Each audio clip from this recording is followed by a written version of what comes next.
সিটে হেলান দিয়ে শুয়ে আছি আর ভেঙে যাওয়া স্বপ্নগুলো নিয়ে ভাবছি। তখন একজন হঠাৎ বলে উঠল, মামা ভাড়াটা দেন। তার কথাই আমার ঘোর কাটল। মানুষটি হলো বাসের হেল্পার, ভাড়া নিতে আসছে। তার কথাই মানিব্যাগটা বের করলাম। মামা ভাড়া কত? 180 টাকা মামা। তার কথা শুনে মানিব্যাগটা খুলে টাকা খুঁজতে লাগলাম। অনেক কষ্টে 122 টাকা বের করলাম। হেল্পার মামা এখনো আমার কাছে দাঁড়িয়ে আছে, আমার ঘটনাগুলো দেখছে। আমি কি বলবো তাকে ভেবে পাচ্ছিলাম না। তখন হেল্পার মামা বলে উঠল, মামা কোথায় যাবেন আপনি? ঢাকায় যাব মামা, আমার কাছে ঢাকা যাওয়ার ভাড়া নাই, সামনে নামাই দিয়েন। আরে মামা নামবেন কেন?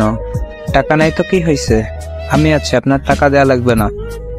তার কথা শুনে কি বলবো বুঝে উঠতে পারছি না, চোখে এমনি জল এসে গেছে। এই সাধারণ মামাই বুঝিয়ে দিল মনুষ্যত্ব টাকা দিয়ে কেনা যায় না।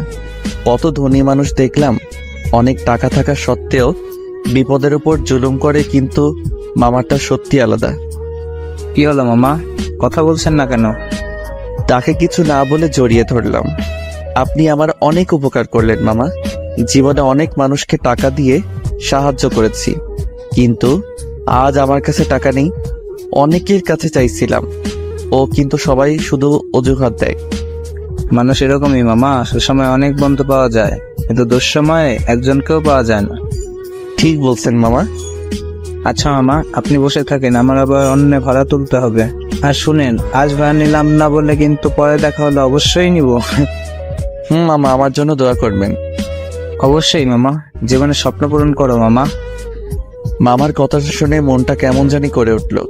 এর আগেও একবার ঢাকা গিয়েছিলাম, তখন আমার মনে অনেক স্বপ্ন ছিল, বড় হয়ে ডাক্তার হব, কিন্তু স্বপ্নটা প্রকৃতির লীলা খেলায় ভেঙে গেছে। 4 বছর পর আবার ঢাকায় যাচ্ছি, তবে আজ আমার মনে কোনো স্বপ্ন নেই, শুধু আছে বেঁচে থাকার আপ্রাণ চেষ্টা।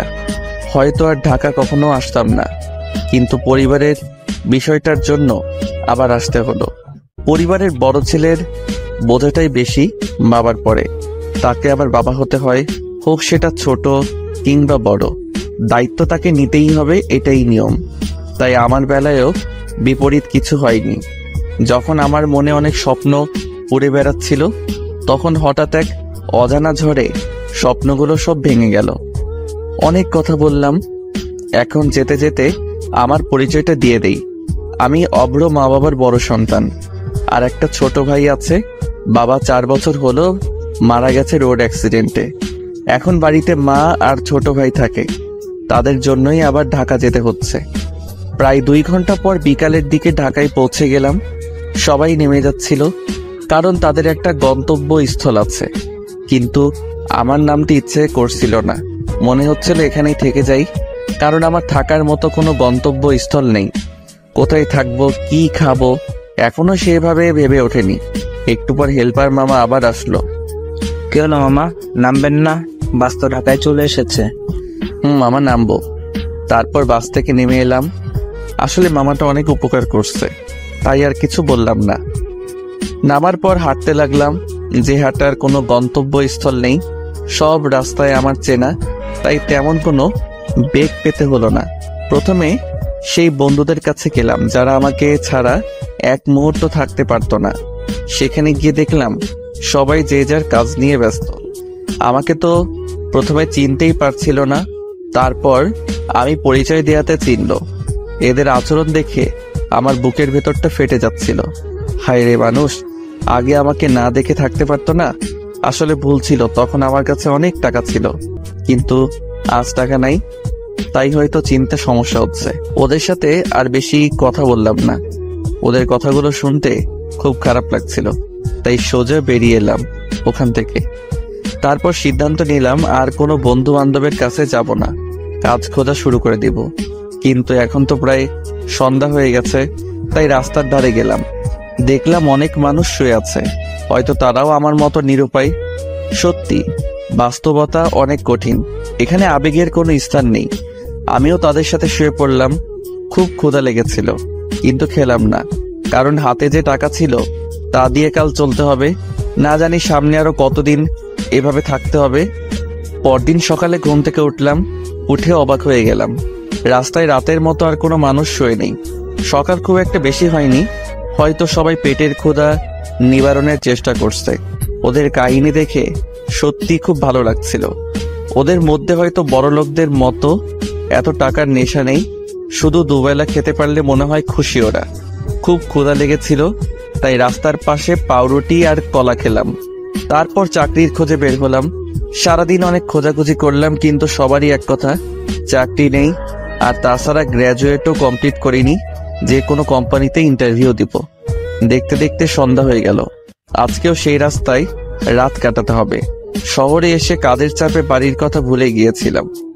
বাড়িতে যে আমার জন্য একজন অধীর অপেক্ষা করতেছে সেই কথা খেয়ালই ছিল না। একটু পর মাকে ফোন দিলাম। কিরে বাবা, সেই কালকে গেছিস, এখন পর্যন্ত একবারও তো ফোন দিস নাই। কত টেনশনে ছিলাম জানিস? আসলে একটু কাজের চাপ ছিল আম্মু, নতুন নতুন আসছি তো তাই একটু। তোমরা কেমন আছো? ভালো আছি। খাওয়া দাওয়া করছিস বাবা? আম্মু, এই মাত্রই করলাম। তোমরা খেয়েছো? আমরা খেয়েছি। সাবধানে থাকিস বাবা। তোমরা সাবধানে থেকো, আর আমাকে নিয়ে এত চিন্তা করো না। আমি এখানে ভালোই আছি।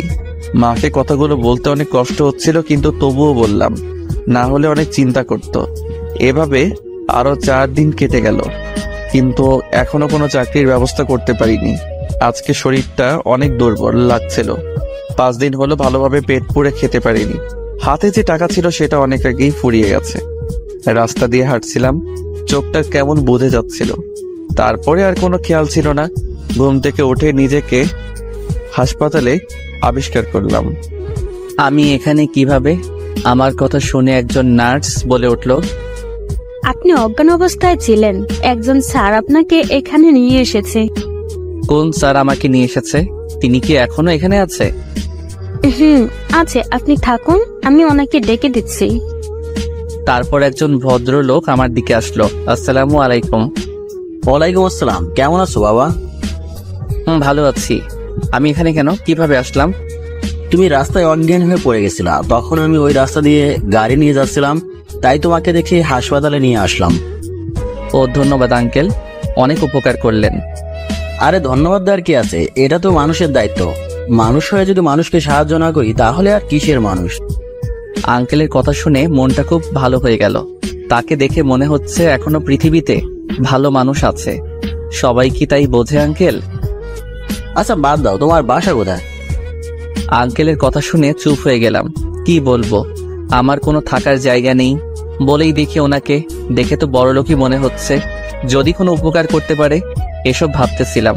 হঠাৎ আঙ্কেল আবার বলল, কি হলো, চুপ হয়ে গেলে কেন? আর কি ভাবছো এত? আসলে আঙ্কেল, আমার থাকার কোনো জায়গা নাই। আজ 7 দিন হলো ঢাকায় আসছি চাকরির খোঁজে, কিন্তু অনেক খুঁজেও কোনো চাকরির ব্যবস্থা করতে পারলাম না। আমার কথা শুনে আঙ্কেল কিছুক্ষণ চুপ থাকলেন, তারপর বললেন, কতদূর পর্যন্ত পড়াশোনা করেছো? অনার্স 2nd ইয়ার। পারিবারিক সমস্যার কারণে গ্র্যাজুয়েট কমপ্লিট করতে পারিনি। ও আচ্ছা, আমি তোমার চাকরির ব্যবস্থা করে দিব, তুমি আগে সুস্থ হয়ে নাও। আঙ্কেলের কথা শুনে আমার বিশ্বাসই হচ্ছিল না। সত্যি বলছেন? আমার একটা নিজেরই কোম্পানি আছে, ওখানে তোমাকে জব দিব আর তোমার থাকার ব্যবস্থা করব। আপনাকে ধন্যবাদ দিয়ে ছোট করব না। আপনি সত্যি মহান। আপনাদের মতো মানুষ আছে বলে পৃথিবী এখনো টিকে আছে। আরে বাবা, এত বেশি বলো না, যতটা বলছো ততটাও ভালো না আমি। আপনি সত্যি ভালো। কেউ ভালো না হলে একজন অচেনা মানুষের জন্য এত কিছু করে না। আচ্ছা বাদ দাও, তুমি কি প্রাইভেট পড়াতে পারো? পারি একটু একটু, কিন্তু কেন আঙ্কেল? আমার একটা ছোট্ট মেয়ে আছে, এবার 9-এ পড়ছে, ওকে তোমাকে পড়াতে হবে, পারবে তো পড়াতে? কেন পারবো না? আপনি আমার জন্য এত কিছু করলেন, আর আমি আপনার এই সামান্য আবদারটুকু রাখতে পারবো না? তোমার কথা শুনে ভালো লাগলো। আচ্ছা চলো, আমার বাড়িতে আজ থেকে আমার বাড়িতেই থাকবে। আসলে বাবা আমার কোনো ছেলে নেই, শুধু 2টা মেয়ে আছে। বড় মেয়ে পড়াশোনার জন্য কানাডা থাকে, আর পড়া প্রায় শেষের দিকেই। ও ভালো তো। তারপর আমি আর আঙ্কেল তাদের বাড়িতে গেলাম।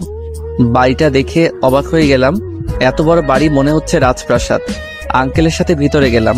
কিছুক্ষণ পর আঙ্কেল কাকে যেন ডাকতে লাগলো। আমি তাকিয়ে বাড়িটা দেখছিলাম। বাড়িটা পুরো রাজপ্রাসাদের মতো। মনে মনে ভাবলাম, আল্লাহ তাআলার খেলা বোঝা বড়ই কঠিন।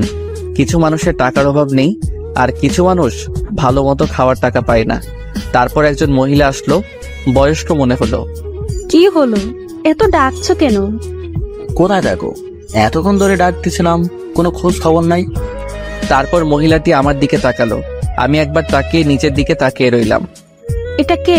হঠাৎ কাকে ধরে নিয়ে আসছো? আরে বলো না, ওকে হাসপাতালে পেয়েছি। আজ গাড়ি নিয়ে অফিসে যাওয়ার সময় দেখলাম রাস্তায় অজ্ঞান হয়ে পড়ে আছে। তারপরে হাসপাতালে নিয়ে গেছিলাম। ছেলেটার সাথে কথা বলে ভালোই লাগলো, তাই বাড়িতে নিয়ে আসলাম। ওহ, ভালোই করেছো। আমাদেরও কোনো ছেলে নাই। তারপর আন্টি আমার উদ্দেশ্যে বলল, তা বাবা, তোমার নাম কি? আমার নাম অভ্র। খুব সুন্দর নাম। তোমার বাড়িতে কে কে আছে? আন্টি, বাড়িতে মা আর ছোট একটা ভাই আছে। কেন, তোমার বাবা নেই? বাবা মারা গেছে 4 বছর আগে রোড অ্যাক্সিডেন্টে। সরি বাবা, বুঝতে পারিনি, হঠাৎ তোমাকে কষ্ট দিলাম। না, সরি বলার কি আছে আন্টি? যা সত্যি তাই তো বলেছেন, মনে করে না দিলেও কি এটা ভোলার বিষয়? বাবা, ঠিক বলেছো। বাবা, সত্যি তুমি মহান। আরে তোমরা কি শুরু করেছো?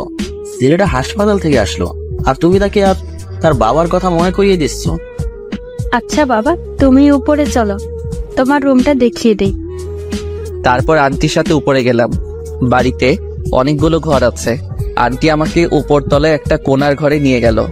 ঘরটা দেখতে খুব সুন্দর ছিল, অনেক সাজানো গোছানো। বাবা, এটা হলো তোমার ঘর, আজ থেকে তুমি এখানে থাকবে। ঠিক আছে আন্টি, আপনারা সত্যি মহান। কাউকে না জেনে না চিনেই থাকতে দিচ্ছেন। এখানে মহানের কিছু নেই বাবা, মানুষকে সাহায্য করাই তো মানুষের ধর্ম। আর তাছাড়া তোমাকে আরো ভালো লেগেছে, আর খুব ভালো ছেলে মনে হয়েছে। দোয়া করবেন আন্টি, আপনাদের বিশ্বাসটুকু যেন রাখতে পারি। অবশ্যই। এখন ফ্রেশ হয়ে নিচে আসো, আমি তোমার জন্য খাবার রেডি করছি। তারপর আন্টি চলে গেল। আমি খাটের উপর গিয়ে বসলাম আর ভাবতে লাগলাম গত 7 দিনের কথাগুলো। কেমন ছিলাম আর কি হয়ে গেলাম। কত স্বপ্ন দেখতাম, একজন বড় ডাক্তার হব, মানুষকে সাহায্য করব, কিন্তু মধ্যবিত্তদের আসলে স্বপ্ন মানায় না, সেটা এখন ভালোই বুঝতে পারি। হঠাৎ আন্টি নিচ থেকে ডাকতে লাগলো খাওয়ার জন্য। তারপর ফ্রেশ হয়ে নিচে খেতে গেলাম। দেখলাম আঙ্কেল বসে আছে। একটু পর খাওয়া শুরু করলাম। তখন আঙ্কেল বলল, আচ্ছা ব্রো, তুমি কবে থেকে কাজে জয়েন করতে চাচ্ছ? আপনি যেদিন থেকে বলবেন, আমার কোনো প্রবলেম নেই। আচ্ছা, তাহলে তুমি কালকের দিন পর থেকে কাজে যাবে। এই 2 দিন রেস্ট নাও। ঠিক আছে। তারপর খাওয়া শেষ করে রুমে চলে আসলাম। অনেক ক্লান্ত লাগছিল। 7 দিন হলো ভালোভাবে ঘুমাতে পারিনি। হঠাৎ সেই রাস্তার মানুষগুলোর কথা মনে পড়ল। আমি তো 7 দিন হলো ঘুমাতে পারি না, আর তারা তো সারা জীবনই ঘুমাতে পারে না। এভাবে জীবনটা কাটিয়ে দেয়। সেদিন রাতে সিদ্ধান্ত নিলাম, জীবনে যদি বড় কিছু হতে পারি, এই রাস্তার মানুষগুলোর জন্য কিছু করব। এসব ভাবতে ভাবতে ঘুমিয়ে পড়েছিলাম। সন্ধ্যায় আন্টির ডাকে ঘুম ভাঙে। ঘড়িতে তাকিয়ে দেখলাম 5টা বেজে গেছে। এতক্ষণ ঘুমিয়েছিলাম। তারপর ফ্রেশ হয়ে বাইরে আসলাম। দেখলাম আন্টি রান্না করতেছে। আমাকে দেখে আন্টি বলল, অব্র, ছাদে যাও, ওখানে ভালো লাগবে। আচ্ছা আন্টি। একটু পর ছাদে গেলাম। দেখলাম একটা মেয়ে কার সাথে যেন ফোনে কথা বলছে। হেসে হেসে আমাকে দেখে কথা বলা বন্ধ করে দিল আর বলল, আপনি কে, আর আমাদের বাসায় কি করছেন? আমি অভ্র, আপনাদের বাড়িতে। আর কিছু বলতে যাব তার আগে মেয়েটা বলে উঠল, ও, চিনেছি। আপনি তাহলে সেই ছেলে যাকে বাবা আমাদের বাড়িতে থাকতে দিয়েছে। আর শুনলাম আপনি বলে আমাকে পড়াবেন। ঠিকই শুনেছ। কোন ক্লাসে পড়ো? 9-এ পড়ি। আচ্ছা, আপনি এখন যান, আমি একটু ব্যস্ত আছি। তারপর মেয়েটা আবার ফোনে কথা বলতে শুরু করে দিল। আমি কোনো উপায় না দেখে চলে আসলাম। তারপর মাগরিবের নামাজ পড়ে বাড়িতে ফোন দিলাম। 2 দিন হলো মার সাথে কথা হয়নি। অনেক চিন্তা করছে মনে হয়। তারপর মায়ের সাথে অনেকক্ষণ কথা বললাম। ছোট ভাইটার সাথে কথা বললাম। কথা বলার পর মনটা ভালো হয়ে গেল। কিছুক্ষণ পর আন্টি রাতের খাওয়ার জন্য ডাক দিল। ফ্রেশ হয়ে খেতে গেলাম। দেখলাম আঙ্কেল আর তার মেয়েটাও আছে। খাওয়া শুরু করলাম। তখন আঙ্কেল বলল, এটা আমার মেয়ে জুই। ওকে তোমাকে পড়াতে বলছিলাম। ও আচ্ছা অব্র, তাহলে কাল সকাল থেকে পড়াবে আমার মেয়েকে, যদি কোনো সমস্যা না থাকে। না, আমার আবার কি সমস্যা থাকবে? তারপর জুয়ের উদ্দেশ্য করে বললাম, তুমি কি সায়েন্সে পড়ো? সায়েন্সে পড়ি। আর কিছু বললাম না। খাওয়া দাওয়া শেষ করে রুমে চলে গেলাম। তারপর নামাজ পড়ে শুয়ে পড়লাম। সকালে ফজরের নামাজের আগে উঠলাম, কাউকে ডাকতে হয় না, আগে থেকে অভ্যাস হয়ে গেছে। গ্রামে থাকতে মা প্রতিদিনই ডাক দিত। নামাজ পড়ে সকালে ছাদে গেলাম। সকালের মুক্ত হাওয়া গায়ে লাগাতে গুণীজনরা বলে সকালের সূর্যের আলো নাকি ওষুধের চেয়ে বেশি কার্যকর। তারপর আবার রুমে চলে আসলাম। একটু পর আন্টি চা নিয়ে আসলো। সকাল থেকে তো তুমি জুইকে পড়াবে, তাই না? কেন? না, ও একটু জেদি। তোমাকে কিছু বললে যেন কিছু মনে করো না, আমাকে এসে বলো। আচ্ছা। চা খাওয়া শেষ করে জুয়ের রুমে গেলাম। দেখলাম মেয়েটা ফোনে কথা বলছে। আমাকে আশা দেখে ফোনটা রেখে দিল। স্যার, আপনি এসেছেন? আপনার জন্য অপেক্ষা করছিলাম। কথা শুনে অবাক হয়ে গেলাম। কি বজ্জাত মেয়ে রে বাবা! দেখলাম ফোনে কথা বলছিল আর ও নাকি আমার জন্য অপেক্ষা করতেছে। কি হলো স্যার, কি ভাবছেন? আমি যে আপনাকে স্যার বলেছি, ওই জন্য রাগ করেছেন নাকি? আরে না, রাগ করবো কেন? আমি তো তোমার স্যারই। আপনি আমার পালের স্যার। কি সুন্দর কথা বলছিলাম, আর এসে ডিস্টার্ব করে বলতেছে আমি তোমার স্যার। জুই কথাগুলো খুব আস্তে আস্তে বলল। কি বললে তুমি? কই কি কিছু না তো স্যার। না, কি যেন বললে, ভালোভাবে শুনতে পাইনি। হারি স্যার, বাদ দেন, এখন পরিচয় হয়ে নেই আপনার সাথে। আচ্ছা স্যার, আপনি কি প্রেম করেন? আরে কি বলছো এসব? আমি কিন্তু তোমার স্যার। তাহলে কি স্যার হলে কি বলা যাবে না? না, ওসব আমি করি না। কি বলেন স্যার, আপনি এত বড় হয়েও প্রেম করেন না? আমার তো 3টা হতে চললো। ওর কথা শুনে কি বলবো ভেবে পাচ্ছি না। কি বলছো? 3টা হয়ে গেছে তোমার? তোমার বয়সে প্রেম কি জিনিস বুঝতামই না। সেটা আপনাদের ব্যর্থতা স্যার, যুগের সাথেও তাল মিলাতে হবে, তাই না স্যার? ঠিক বলছো, চালিয়ে যাও। তারপর কিছুক্ষণ কথা বললে আমার রুমে চলে আসলাম। পুরো মাথাটা খারাপ করে দিচ্ছিল। কি মেয়ে রে ভাই! এর ক্লাস যে কেমনে নিব আল্লাহ পাকি ভালো জানে। দেখতে দেখতে 3 মাস কেটে গেল। এই 3 মাসে আঙ্কেল আন্টিদের কাছে অনেক প্রিয় হয়ে গেছি। এখন সব কাজে আমার পরামর্শ চায় তারা। আর আমার জুয়ের সাথে ভালো সম্পর্ক হয়েছে। বলতে গেলে আমিও তাদের পরিবারের একজন সদস্য এখন। কাল নাকি তাদের বড় মেয়ে আসবে, তাই আঙ্কেল আমাকে এয়ারপোর্টে যেতে বলেছে। আঙ্কেলের নাকি একটা কাজ পড়ে গেছে, তাই যেতে পারবে না। তাই সকাল সকাল আমি আর জুই গাড়ি নিয়ে বেরিয়ে পড়লাম এয়ারপোর্টের উদ্দেশ্যে। এয়ারপোর্টে গিয়ে অনেকক্ষণ বসে থাকলাম, কিন্তু এখনো ম্যাডামের আসার নাম নেই। খুব বিরক্ত লাগছিল। আর কতক্ষণ এভাবে বসে থাকবো জুই? কখন আসবে তোমার বোন? আসবে ভাইয়া, একটু ওয়েট করেন। জুয়ের সাথে এখন ভালো সম্পর্ক হয়ে গেছে, তাই এখন আমাকে ভাইয়া বলেই ডাকে। আচ্ছা দেখি আর কিছুক্ষণ। এভাবে আরো 10 মিনিট অপেক্ষা করলাম। কিছুক্ষণ পর সেই অপেক্ষার অবসান ঘটলো। মানে যার জন্য অপেক্ষা করছিলাম সে আসতেছে। একটু পর আমাদের কাছে আসলো। চোখে সানগ্লাস পরেছিল, দেখতে ভালোই সুন্দর লাগছিল। জুই ওর আপুকে দেখে এগিয়ে গেল, পেছনে পেছনে আমিও গেলাম। তারপর 2 বোন মিলে অনেকক্ষণ কথা বলল। আজ 5 বছর পর দেশে আসছে, কতই না ভালোবাসা জমে আছে বোনের প্রতি। আমি অন্যদিক হয়ে অন্য মানুষের ব্যস্ততা দেখছিলাম। সবাই নিজের কাজে ব্যস্ত। কিছুক্ষণ পর জুই আমাকে ডাক দিল।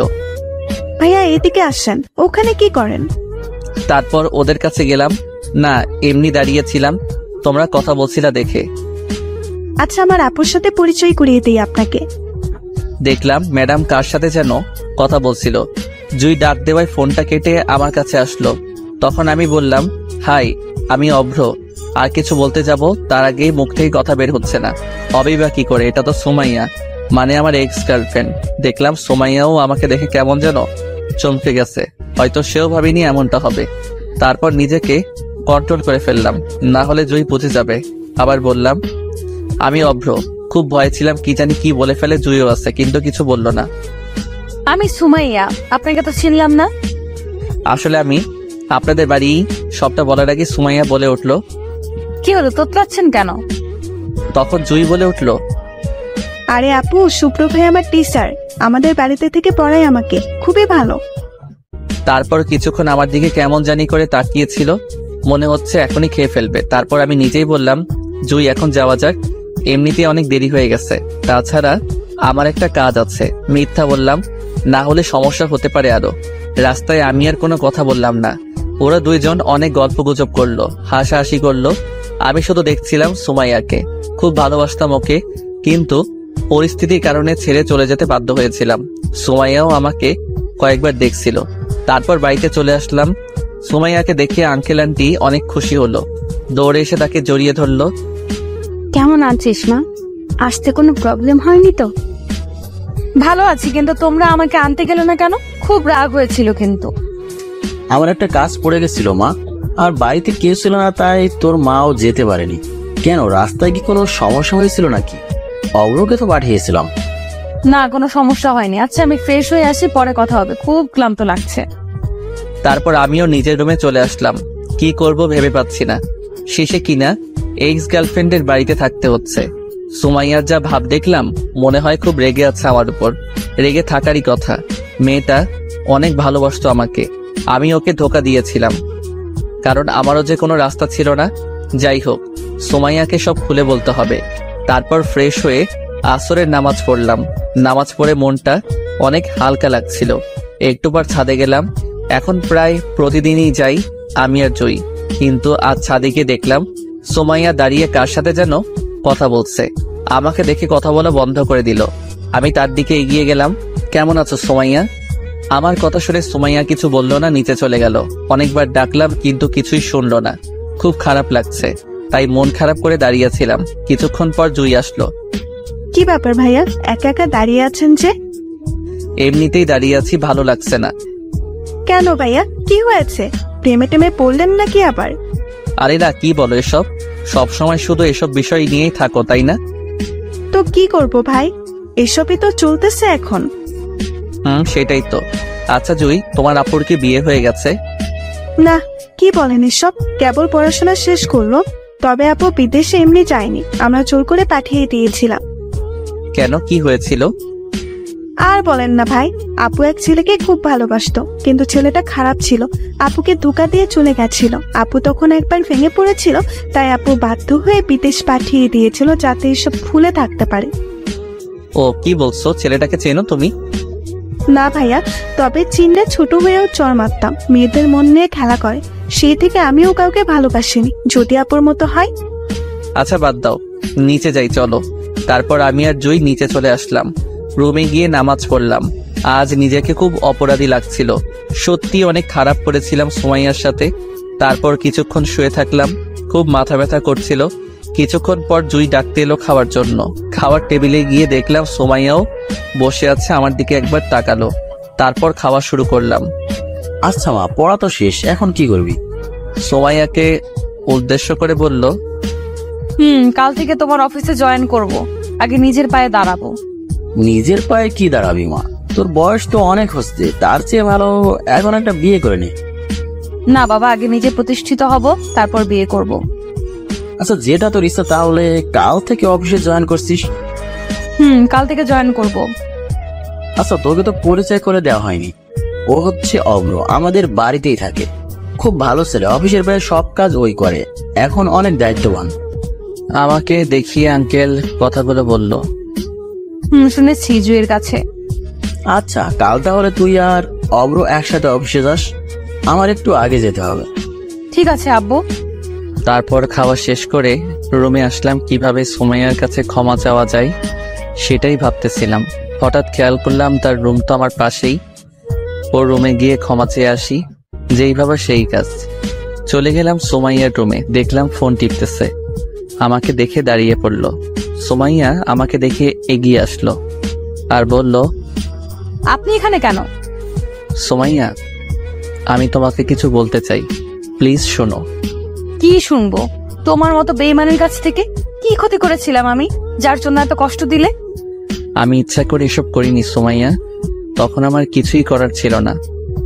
আমি এসব কিচ্ছু শুনতে চাই না। আর শোন, নেক্সট টাইম যেন আমার ঘরে তোমাকে আসতে না দেখি।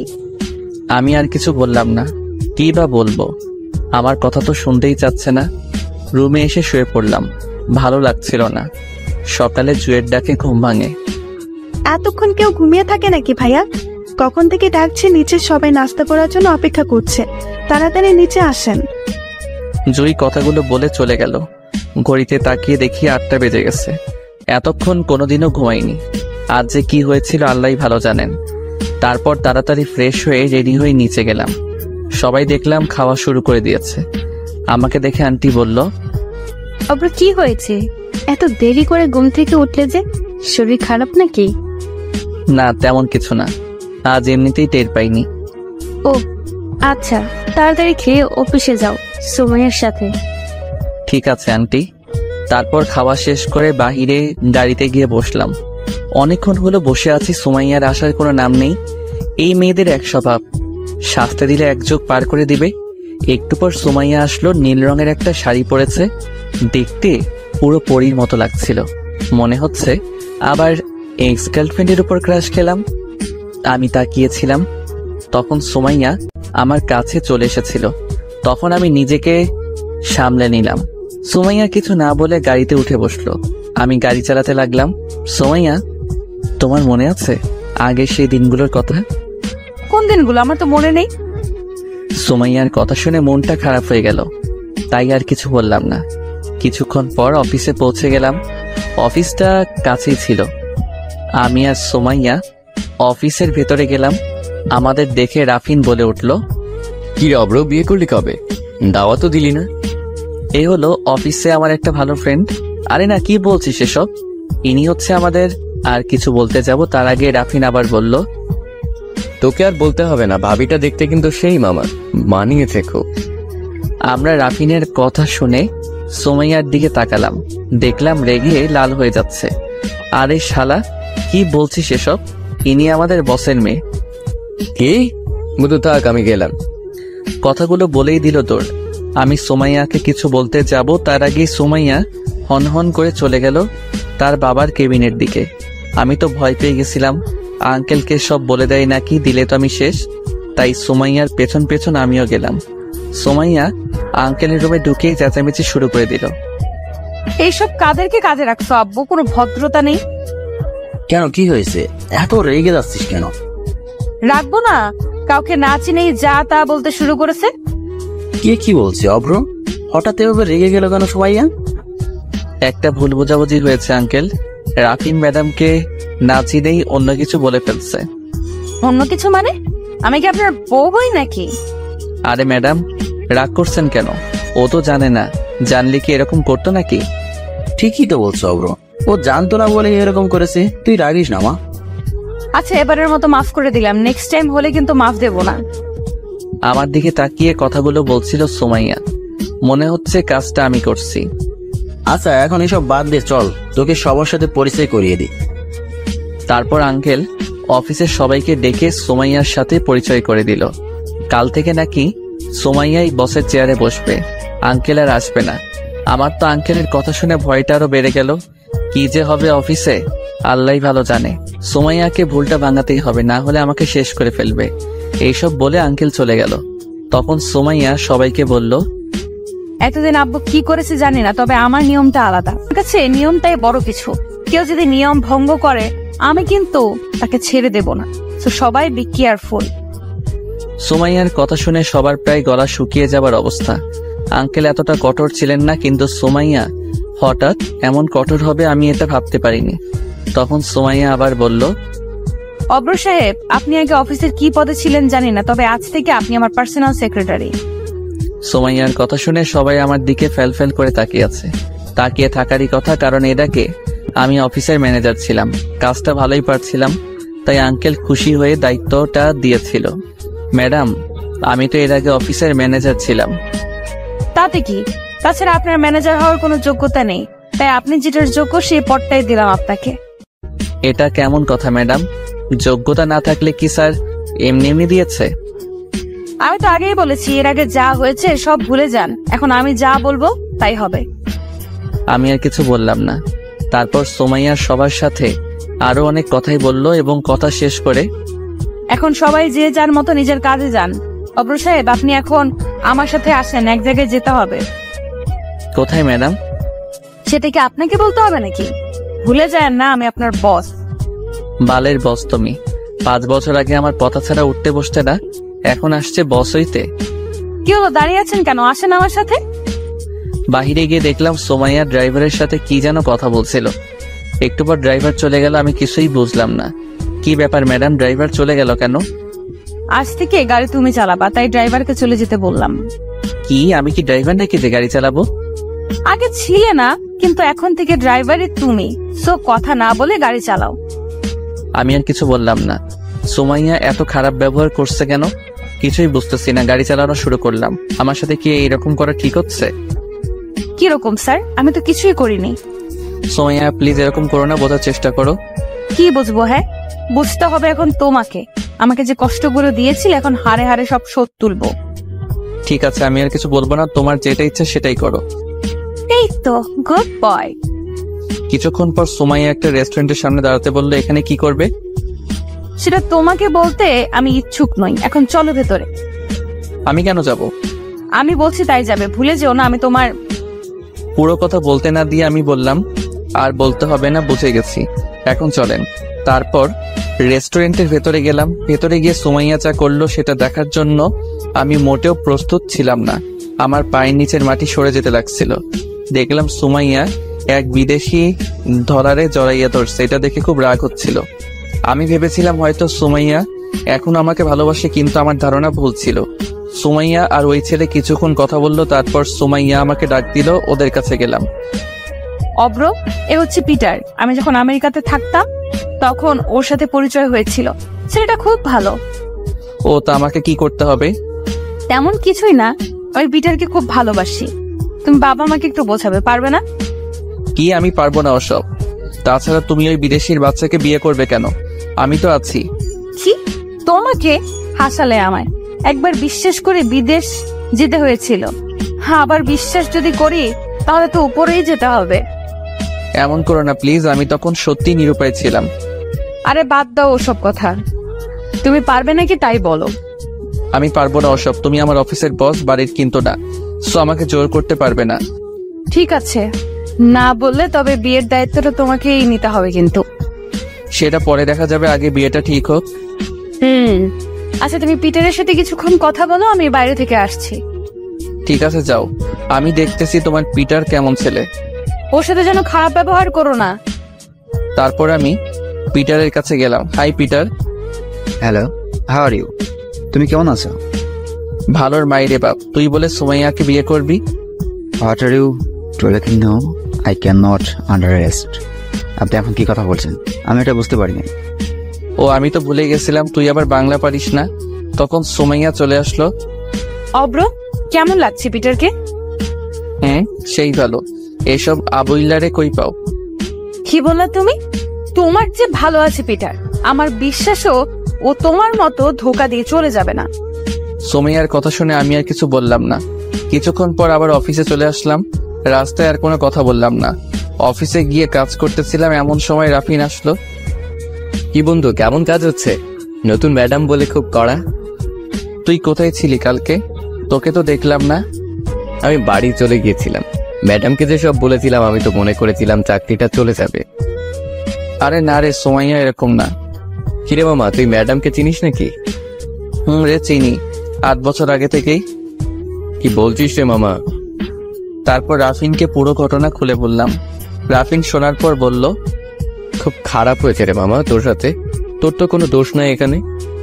সেটাই তো রে, কিন্তু সুমাইয়া তো সেটা বুঝতেছে না। ও ভুল বুঝেছে, তোকে আর ভুল বোঝাটাই স্বাভাবিক। এতে ম্যাডামেরও কোনো দোষ নেই।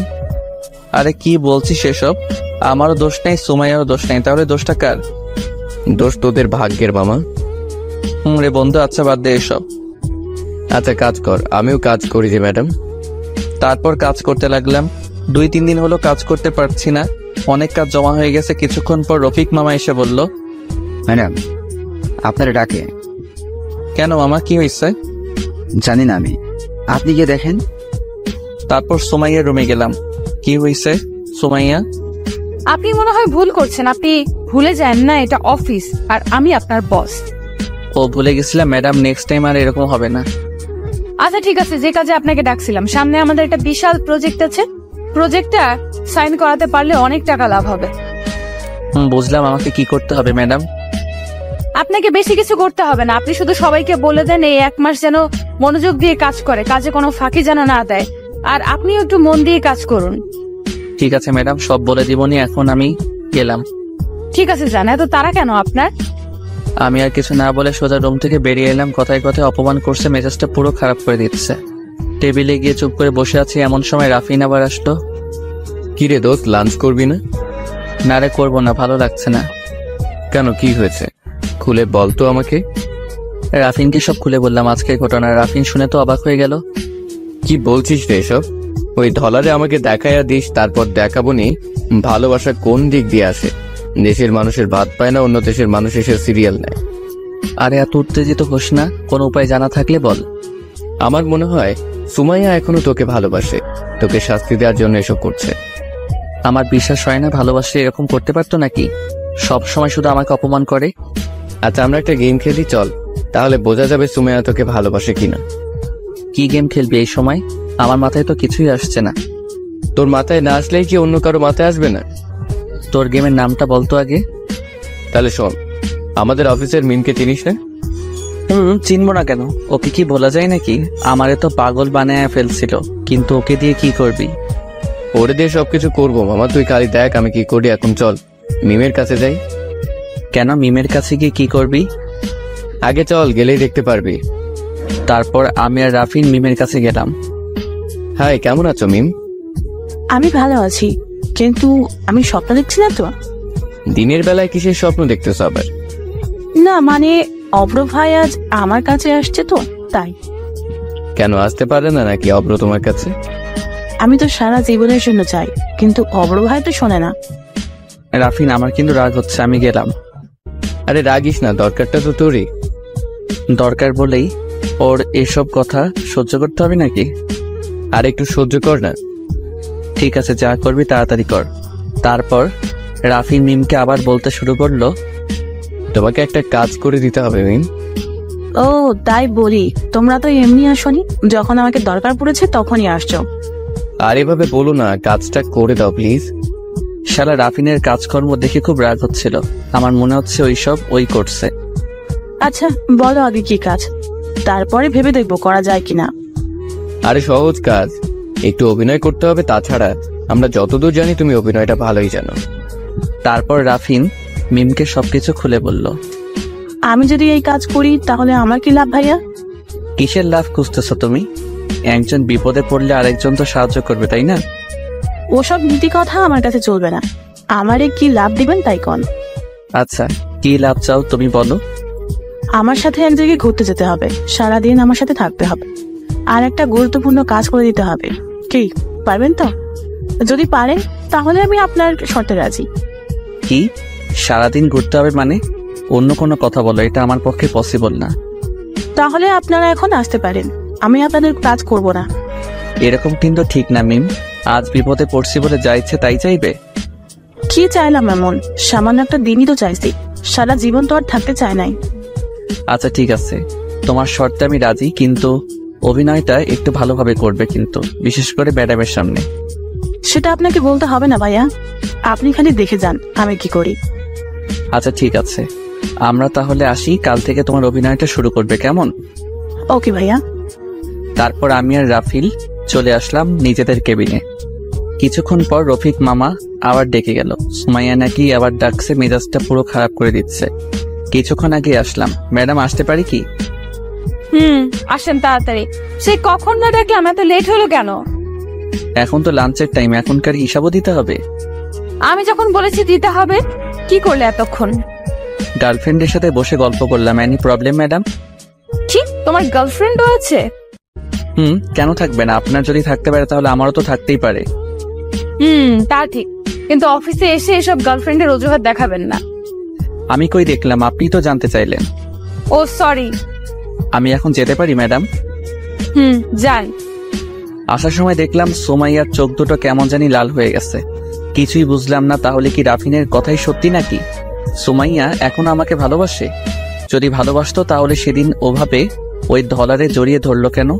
এসব ভাবতে ভাবতে রাফিন আসলো। আরে কি ভাবছিস এত? এক্স এর প্রেমে পড়ে গেলি নাকি আবার? আরে না, কি বলিস, এমনি বসে আছি। ও তাই বল, আমি তো ভাবছিলাম।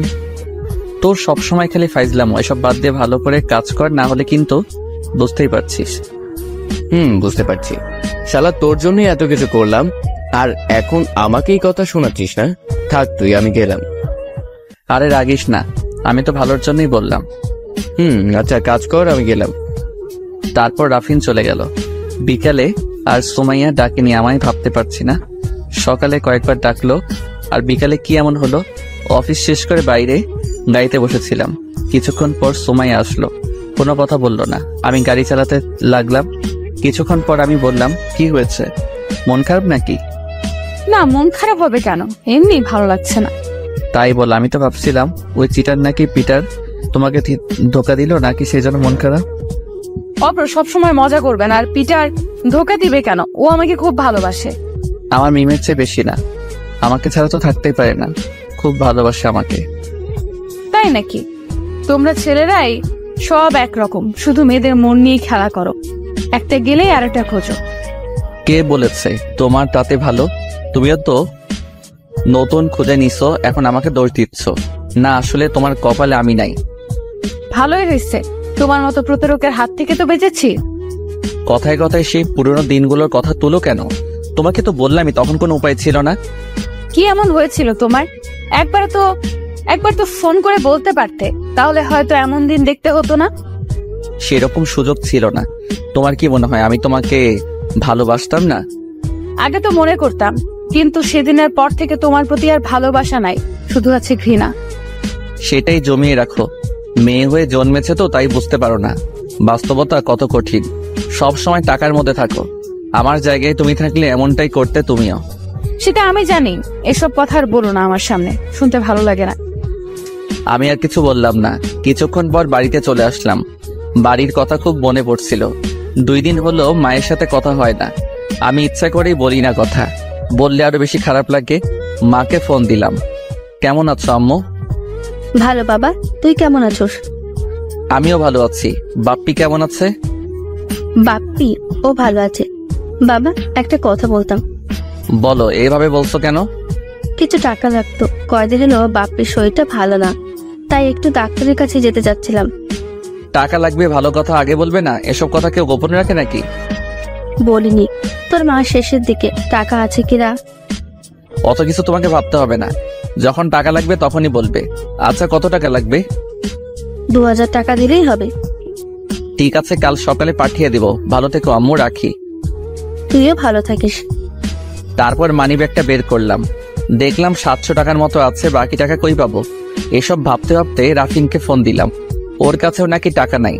মাস শেষের দিকে কি যে করি কিছুই মাথায় আসছে না। তাছাড়া এখন বেতন চাইলেও তো মনে হয় দিবে না। স্যার থাকলে তা ভাবা যেত। তারপরে সুমাইয়াকে বুঝিয়ে বলবো, দেখি কি বলে। তারপর ফ্রেশ হয়ে জুইকে পড়াতে গেলাম। তার রুমে গেলাম। জুই আর সুমাইয়া হাসাহাসি করছে অনেক, কি যেন একটা নিয়ে। আমাকে দেখে হাসি থামিয়ে দিল। তখন সুমাইয়া বলল, এখানে কি? আমি কিছু বললাম না। তার আগে জুই বলল, আপু, অপ্র ভাইয়া আমাকে পড়ায়, তাই আসছে। তাই নাকি? আচ্ছা দেখি তাহলে তোর স্যার কেমন পড়াশোনা পারে। সুমাইয়ার কথা শুনে খুব রাগ হলো। এই যে ম্যাডাম, আমি কি পারি না পারি সেটা আপনার দেখতে হবে না। জুয়ের যদি ভালো না লাগে তাহলে আর পড়াতে আসবো না। আপনি বিদেশে পড়ছেন, হয়তো অনেক কিছু জানেন, কিন্তু আমি অত কিছু জানি না। আরে স্যার রাগেন কেন? আমি তো মজা করে বলছি, আপনি দেখছি মজা বোঝেন না। জুই, তোমার বোনকে যেতে বলো, পড়া দেরি হয়ে যাচ্ছে। জয়কে বলতে হবে না, আমি চলে যাচ্ছি। কথাগুলো বলতে বলতে চলে গেল। জুইকে কিছুক্ষণ পড়ালাম, তারপর আবার রুমে চলে গেলাম। যাওয়ার সময় দেখলাম সুমাইয়া ফোনে কি যেন করছে। একটু পর আন্টি খাওয়ার জন্য ডাকলো। সবাই আসলো, কিন্তু সুমাইয়া কেন জানি আসলো না। আন্টি অনেক ডাকলো, কিন্তু তবু আসলো না। হয়তো তখন আমার কথায় রাগ করেছে, অনেক বেশি বলে ফেলেছিলাম। রুমে গিয়ে ক্ষমা চেয়ে নেব। খাওয়া শেষ করে ছাদে গেলাম। মনটা কেমন জানি ভারী ভারী লাগছিল। একা একাই দাঁড়িয়েছিলাম। কিছুক্ষণ পর সুমাইয়া আসলো। এই সময় তুমি এখানে, কি ব্যাপার? মানে কোন সময়? ছাদে আসতে আবার সময় লাগে নাকি? সেটাই তো। খেতে গেলে না কেন? সেটা কি তোমাকে বলতে হবে? তুমি আমার কে? এখন হয়তো কেউ না, আগে তো ছিলাম নাকি? সে আগের অধিকারে না হয় বলতেছি। আগের অধিকার? তুমি নিজেকে কি মনে করো? বাস্তবতা কি সহজ? তোমার জন্য কি করি নাই? তুমি যখন যা বলতে তাই শুনতাম। তোমার কথা যতটা শুনতাম, আমার নিজের বাবা মার কথাও ততটা শুনতাম না। ঠিক আছে, আর অধিকার ফলাতে আসবো না। তবে প্লিজ আমার জন্য আর নিজেকে কষ্ট দিও না। তোমার জন্য নিজেকে কষ্ট দেব মানে? তুমি কি বোঝাতে চাচ্ছ ভালো করে বলো তো। আমি জানি সুমাইয়া তুমি এখনো আমাকে ভালোবাসো, এটা তোমার চোখ দেখলেই বোঝা যায়। কি পাগল নাকি আমি? মানুষ ভুলতে একবারই করে নাকি? তাহলে আমি হয়তো সেই ভুল আর দ্বিতীয়বার করব না। তুমি পাগল না সেটা আমি জানি, কিন্তু তুমি যে আমাকে এখনো ভালোবাসো না সেটা হাজারবার বললে বিশ্বাস করবো না। তুমি বিশ্বাস করলেই কি আর না করলেই কি, আসলে সত্যি বলতে তোমার মতো ছেলেকে ভালোবাসা যায় না। তখন হয়তো বুঝতে পারিনি, এখন এরকম হয়েছে। ঠিকই বলেছ, আমার মতো ছেলেকে সত্যি ভালোবাসা যায় না, কারণ আমি যে মধ্যবিত্ত পরিবারের বড় ছেলে। আরে তুমি যখন এখানে বসে কষ্ট পেতে আমার জন্য, তখন আমি কি কষ্ট পেতাম না? আমি তোমাকে ভালোবাসিনি কি মনে হয় তোমার? কষ্ট শুধু তুমি পেয়েছো, ছেলেরা কষ্ট পায় না? পাবে বা কি করে? তোমাদের তো পরিবার নিয়ে চিন্তা করতে হয় না। এখন খাচ্ছো বাবার বাড়িতে, তারপর বাবা আবার ভালো ছেলে দেখে বিয়ে দিয়ে দিবে, তখন আবার খাবে স্বামীর বাড়িতে। কিন্তু আমাদের বিষয়টা আলাদা। সবসময় নেই মিথ্যা অভিমান নিয়ে থেকো না, জীবনে অনেক কিছু হারাবে। দেখো কথাগুলো বলে চলে আসলাম নিচে। সবসময় শুধু সেই অতীতের কথাটা তুলে মেজাজটা পুরো খারাপ করে দেয়। আসার সময় দেখলাম সুমাইয়া চুপ করে দাঁড়িয়ে আছে। সকালে ব্রেকফাস্ট করে অফিসের জন্য বেরিয়ে গেলাম আমি আর সুমাইয়া। দেখলাম সুমাইয়ার চোখ দুটি কেমন জানি ফুলে গেছে, মনে হয় রাতে খুব কেঁদেছে। আমি জানি সুমাইয়া এখন আমাকে খুব ভালোবাসে। সরি সুমাইয়া, কালকের ব্যবহারের জন্য।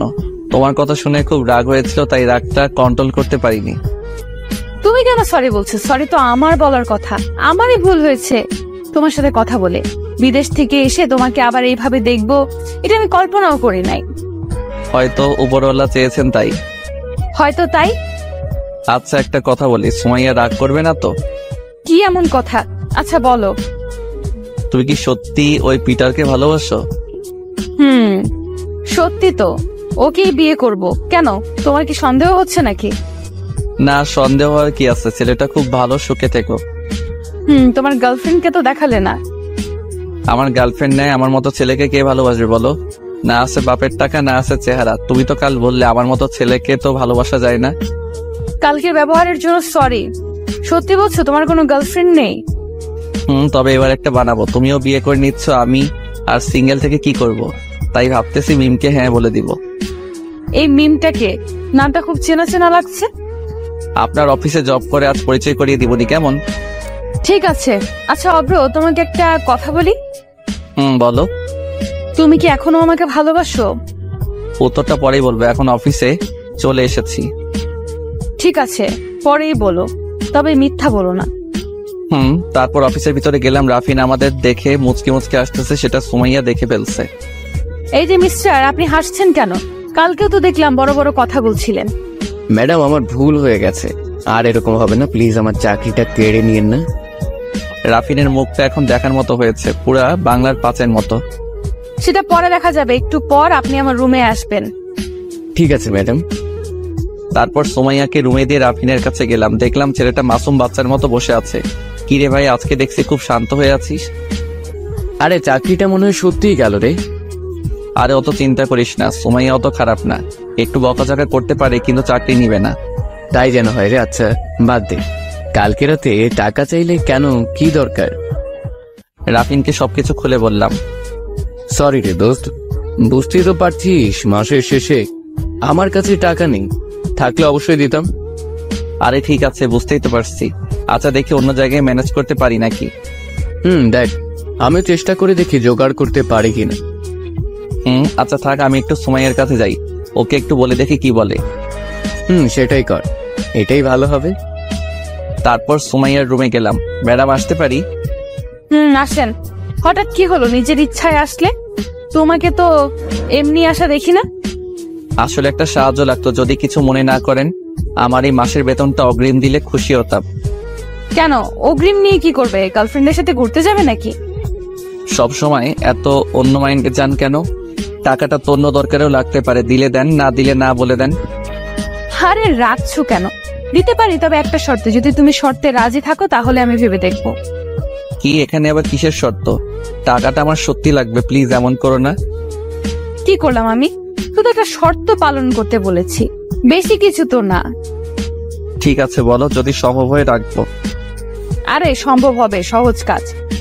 আচ্ছা বলো। আমার আর পিটারের বিয়ের বিষয়টা আমার পরিবারকে রাজি করাতে হবে। বাবা বিদেশি ছেলের সাথে বিয়ে দেবে না, তাই বলছি তুমি বাবাকে রাজি করাবা। তোমার কথা বাবা শোনে। কি? আমি পারবো না। ঠিক আছে, টাকাও তাহলে নেওয়া লাগবে না, তুমি এখন আসতে পারো। আরে সুমাইয়া, টাকাটা সত্যি লাগবে, অন্য কোনো শর্ত দাও। এটা কিভাবে সম্ভব বলো? এক্স গার্লফ্রেন্ডের বিয়ে ঠিক করে দিতে হবে, এটা শুনলে সবাই হাসবে। কে কি করবে জানি না, যদি রাজি থাকো তাহলে যত টাকা লাগে দেব। আচ্ছা আমি রাজি, এখন টাকাটা দাও। টাকা খুব দরকার হয়, রাজি হয়ে গেলাম। কি মেয়েরে বাবা, এভাবে কি কেউ প্রতিশোধ নেয় নাকি? নিজের বিয়ে এক্স বয়ফ্রেন্ডকে দিয়ে সাজাচ্ছে।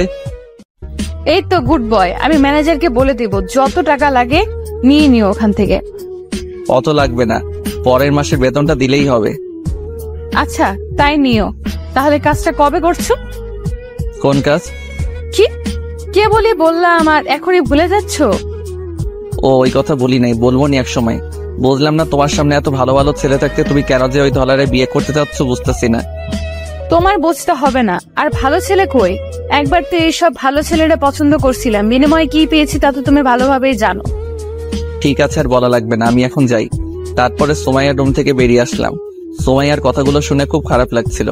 তাহলে সত্যি কি সুমাইয়া আর আমাকে ভালোবাসে না? আর বাসবেই বা কি করে? খুব অন্যায় করেছিলাম ওর সাথে। আমি আর বসে থাকবো না, আমিও প্রেম করব মিমের সাথে। মেয়েটাও খারাপ না, দেখতে শুনতে ভালোই, কিন্তু প্রস্তাব দিলে কি রাজি হবে? এসব ভাবতেছিলাম, তখন মিম আসলো। কি হয়েছে সোনা? টেনশনে আছো মনে হচ্ছে। কে সোনা? কেন সোনা, ভুলে গেলে নাকি? কাল না বললে তুমি আমার বয়ফ্রেন্ড, আর আজকে কি সব বলছো? বয়ফ্রেন্ড বলতে বলেছি তোমাকে, কি সোনা বলতে বলেছে নাকি? তা আমার উপাও তো ডাকতে পারতে। আরে তুমি তো কিছুই বোঝো না। সোনা বাবু না বললে কি কেউ বিশ্বাস করবে তোমার আর আমার মধ্যে রিলেশন আছে? তাছাড়া ম্যাডামকে তো বিশ্বাস করাতে হবে নাকি? কিন্তু তুমি এসব জানলে কিভাবে? আগে কয়টা করছো সত্যি করে বলো। আরে কি বলো এসব? এগুলো তো সিনেমাতে দেখেছি। এর আগে একজনকে ভালোবেসেছিলাম, আর এখনো বাসি, কিন্তু সাহস করে বলতে পারছি না। তাই নাকি? তাকে সেই ছেলেটা আমাকে কি বলা যাবে? না, বলা যাবে না, পরে বলবো তোমাকে। আচ্ছা এসব বাদ দাও, কি করছো এখন? আমি তো বসে আছি, কিন্তু মিম তুমি হঠাৎ আমাকে তুমি তুমি করে বলছো কেন? আগে তো আপনি করে বলতে। ওটাও সিনেমাতে দেখেছি, তুমি তুমি করলে নাকি প্রেমটা জমে যায়। সবকিছু দেখছি সিনেমাতেই, দেখছো, বাস্তবে কিছুই দেখোনি। দেখছি, অনেক কিছুই দেখছি। তোমার নাকি টাকা লাগবে, কোনো সমস্যা হয়েছিল নাকি? ম্যানেজ হয়ে গেছে, কিন্তু আমার টাকা লাগবে সেটা তুমি কিভাবে জানলা? তোমাকে তো বলিনি। রাফিন ভাইয়া বলেছে তোমার ভাইয়ের নাকি শরীর অসুস্থ। আমাকে বলতে পারতে, আমার কাছে তো টাকা ছিল। না, তোমাকে বলে টেনশন দিতে চাইনি, তাছাড়া এমনি ম্যানেজ হয়ে গেছে। টেনশন মানে? তার মানে তুমি আমাকে বন্ধু ভাবো না? রাখছো কেন? বন্ধু ভাবি। আচ্ছা এরপরে কোনো কিছু লাগলে তোমাকে বলবো। আচ্ছা ঠিক আছে, এখন তাহলে কাজ করো। আমি তোমাকে তুমি করে বলার কিছু মনে করছো না তো? না, কি মনে করব? তুমি করেই বলো। ঠিক আছে, ধন্যবাদ। লাঞ্চ কিন্তু একসাথে খাবো, রেডি থেকো। আচ্ছা, মুচকে এসে বললাম। মেয়েটা সত্যি অবাক করার মতো। এই কয়েক মিনিটে একটা ভালো লাগা কাজ করছে, সহজ সরল একটা মেয়ে। তারপর কাজ করতে লাগলাম। এর মধ্যে একবার সুমাইয়া ডেকেছিল। এই সুমাইয়ের বিষয়টা বুঝি না, এমনি এমনি ডাকে কোন কাজ ছাড়াই। লাঞ্চের সময় মিম জোর করে ক্যান্টিনে নিয়ে গেল, গিয়ে দেখলাম সুমাইয়াও আছে সেখানে। আমরা গিয়ে সুমাইয়ের কাছেই বসলাম। সুমাইয়া আমাদের দেখে কিছুক্ষণ অবাক হয়ে তাকিয়ে থাকলো। কি হলো ম্যাডাম, তাকিয়ে আছেন কেন? না কিছু না, এটাই তোমার গার্লফ্রেন্ড মিম। ঠিক ধরছেন। পছন্দ হয়নি আপনার? খুব সুন্দরভাবে সংসার করো। আচ্ছা তোমরা থাকো, আমি গেলাম, আমার একটা জরুরি কল পড়ে গেছে। কিছুই বুঝলাম না। একটু আগে হাসি খুশি ছিল, হঠাৎ কি হলো? দেখলাম নিমিষে মনটা খারাপ হয়ে গেল। তখন মিম বলে উঠলো, আমি শিওর সুমাইয়া এখনো তোমাকে ভালোবাসে। ভালো না বাসলে কখনোই এভাবে উঠে যেতে না। আরে বাদ দাও, এমনি হয়তো উঠে গেছে। ও আর আমাকে ভালোবাসে না। ভালোবাসলে ওর বিয়ের দায়িত্ব আমাকে দিত না। কি? ওর বিয়ে মানে? আর দায়িত্বই বা কিসের, বুঝলাম না। তারপর মিমকে সবকিছু খুলে বললাম। কি বলছো এটা? কি বলছো? এটা তো পুরা হাস্যকর কাহিনী। আমার মতে ঠিকই করছে, ভালোবেসে ছেড়ে দাও। রাগ হচ্ছে কিন্তু। তোমাকে আনলাম সমস্যা সমাধানের জন্য, আর তুমি উল্টো সুমাইয়ার পক্ষ নিচ্ছ। আচ্ছা বাবা, সরি, ভুল হয়ে গেছে। আমি কিন্তু একটা জিনিস বুঝতেছি না, সুমাইয়া কি তাহলে তোমাকে ভালোবাসে না, নাকি প্রতিশোধ নেওয়ার জন্য এমন করছে? কি জানি, আমিও তো সেটা বুঝতেছি না। সেই জন্যই তো তোমাকে বলতেছি। আচ্ছা দেখা যাক সামনে। ও যদি তোমাকে সত্যিই এখনো ভালোবাসে তাহলে আমার সাথে দেখলেই সহ্য করতে পারবে না, কারণ কোনো মেয়েই স্বামী আর বয়ফ্রেন্ডের ভাগ অন্য কাউকে দিতে চায় না। লাঞ্চ শেষ করে কাজ করতে লাগলাম, কিন্তু অবাক করার বিষয় সন্ধ্যা পর্যন্ত একবারও সুমাইয়া ডাকেনি আমার। বিষয়টা আমিও বুঝলাম না। সন্ধ্যার পরে অফিস ছুটি হয়ে গেল, সবাই সবার মতো চলে গেল। যাওয়ার সময় মিম কিছুক্ষণ কথা বলল। অনেকক্ষণ গাড়ির কাছে দাঁড়িয়েছিলাম, কিন্তু সুমাইয়ার আসার কোনো নাম নেই। কি হয়েছে আল্লাহ ভালো জানে। এই মেয়েদের বিষয়টা বুঝি না, কখন রাগে কখন আসে বোঝা মুশকিল। কিছুক্ষণ পর অপেক্ষার অবসান ঘটিয়ে সুমাইয়া আসলো। কি ব্যাপার, এত দেরি হলো কেন? কোনো কিছু না বলে গাড়িতে উঠলো, আমিও আর কিছু না বলে গাড়ি চালাতে শুরু করলাম। একটু পর আমি বলতে শুরু করলাম, কিছু কি হয়েছে? এইভাবে মন খারাপ করে আছো কেন? আমাকে বলতে পারো, সম্ভব হলে সমাধান করার চেষ্টা করব। না, কিছু হয়নি। আচ্ছা অব্র, তোমাকে একটা কথা বলি। বলো। কিছুক্ষণ চুপ থাকার পর বলল, আচ্ছা থাক, অন্য একদিন বলবো। তখন টাকা কিসের জন্য চাইলে? কথা ঘুরাচ্ছ কেন? যা বলো সরাসরি বলো, পরে কিন্তু সময় পাবে না। আমার কথা শুনে সুমাইয়া কিছুক্ষণ অবাক হয়ে আমার দিকে তাকিয়েছিল। তার চোখটা দেখে মনে হচ্ছে আমাকে কিছু যেন বলতে চাচ্ছে, কিন্তু কিসের ভয়ে যেন বলছে না। বললাম তো পরে বলবো, বাদ দাও। আমি যে প্রশ্নটা করলাম সেটার উত্তর দাও। ঠিক আছে, তোমার ইচ্ছা। টাকাটা বাড়িতে দেয়া লাগবে। ছোট ভাইয়ের নাকি শরীর খারাপ, তাই হাসপাতালে নিবে। মাসের শেষ, আমার কাছে টাকা ছিল না, তাই অগ্রিম বেতন চাইলাম। কি বলছো? এরকম একটা সিরিয়াস বিষয় নিয়ে আমি তোমার সাথে মজা করলাম? সরি অব্র। আরে সরি বলার কি আছে? তুমি তো জানতে না, বাদ দাও। যা হয়ে গেছে তা ভেবে লাভ নাই। আচ্ছা অব্র, আমরা কি এখন বন্ধু হতে পারি না? সুমাইয়ার কথা শুনে অবাক হয়ে গেলাম। বন্ধু হবে? আবার মায়াতে জড়াতে যাচ্ছ, কি লাভ তাতে? আমি চাই না আমার জন্য কেউ কষ্ট পাক। তার মানে তুমি বন্ধু হতে চাচ্ছ না, এটাই তো? আরে তেমন কিছু না। তোমার কি সত্যি আমাকে কিছুই বলার নাই সুমাইয়া? ভেবে বলো কিন্তু। আমার কথা শুনে সুমাইয়া আমার দিকে অনেকক্ষণ তাকিয়েছিল। তার চোখ দেখে মনে হচ্ছে অনেক কথা বলতে চাইছে, কিন্তু কিসের ভয় যেন বলতে পারছে না। কি হলো বলো? কি বলবো? বলতে তো অনেক কিছুই চাই, কিন্তু সেটা শোনার যোগ্যতা তো তুমি হারিয়ে ফেলেছো। আচ্ছা ঠিক আছে, আর কোনোদিন বলবো না। হয়তো আমার ধারণা ভুল ছিল। তুমি বললে না আমরা কি বন্ধু হতে পারি না? আমরা তো বন্ধু হয়ে থাকতেই পারি, পুরোনো সবকিছু ভুলে। আমি তো বলতেই চাই, কিন্তু তুমি তো বারবার মনে করিয়ে দাও। ঠিক আছে, আর মনে করিয়ে দেব না। এখন তাহলে আমরা আবার বন্ধু। তাহলে আমার সাথে যেন আর খারাপ ব্যবহার না করো। সব সময় তো শুধুই অপমান করো। ঠিক আছে, চলো ঘুরতে যাই এক জায়গায়। কি? এখন রাত হয়ে গেছে তো। তো কি সমস্যা নেই, বাড়িতে আমি ফোন করে বলে দিব। চলো তো। কিন্তু এত রাতে কোথায় যাবে? আরে চলো, আগে গেলেই দেখতে পারবে। তুমি এখন ড্রাইভিং সিট থেকে নামো। কেন? ড্রাইভিং সিট থেকে নামলে গাড়ি চালাবে কে? কেন, আমি কি পারি না নাকি? তাই নাকি? তুমিও গাড়ি চালাতে পারো? আগে জানতাম না তো। আমিও পারি। আমেরিকাতে শিখতে হয়েছিল। তুমি এখন নামো। তারপর সুমাইয়া গাড়ি চালাতে লাগলো। আমিও পাশের সিটে ছিলাম। রাতে গাড়ির হেডলাইটের লাল আলোতে সুমাইয়াকে খুব সুন্দর লাগছিল। মনে হচ্ছিল হারিয়ে যাই এক নতুন জগতে। কত আনন্দ করতাম আগের দিনগুলোতে। দুজন দুজনকে ছাড়া থাকতেই পারতাম না।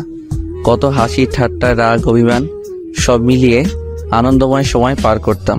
খুব মিস করছি সেই দিনগুলো। কি ব্যাপার অব্র, কোনো কথা বলছো না যে? কি ভাবছো এত? না কিছু না।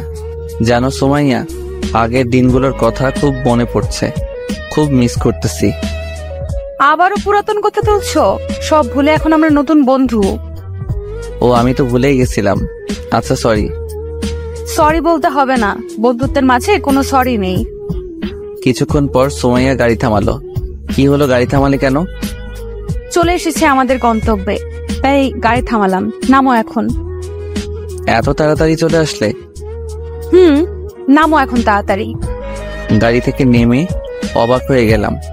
এটা তো আমার আর সুমাইয়ার পছন্দের জায়গা। আগে প্রতিদিনই এখানে আসতাম, এত হাসি ঠাট্টা করতাম এখানে।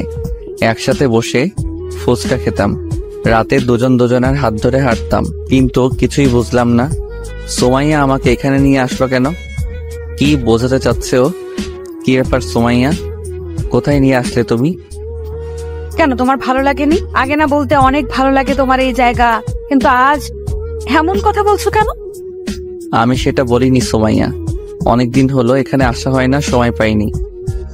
ও, তবে আমি প্রতিদিন এখানে আসতাম। যখন বিদেশে গেছিলাম খুব মিস করতাম এই জায়গাগুলো, জায়গার মানুষগুলোকে। বিদেশ থেকে আসার পরেও প্রতিদিন আসতাম, তবে আগের মতো আর ভালো লাগে না এখানে আসতে। কেন ভালো লাগবে না কেন? এমনি, বাদ দাও, চলো একটু ঘুরে আসি। চলো। তারপর দুজন হাঁটতে লাগলাম সেই মায়া জড়ানো রাস্তা দিয়ে। সত্যি বলতে অনেক ভালো লাগছিল। আমি কখনো ভাবিনি এমন দিন আবার আসবে আমার জীবনে। অব্র, একটা কথা বলি। বলো।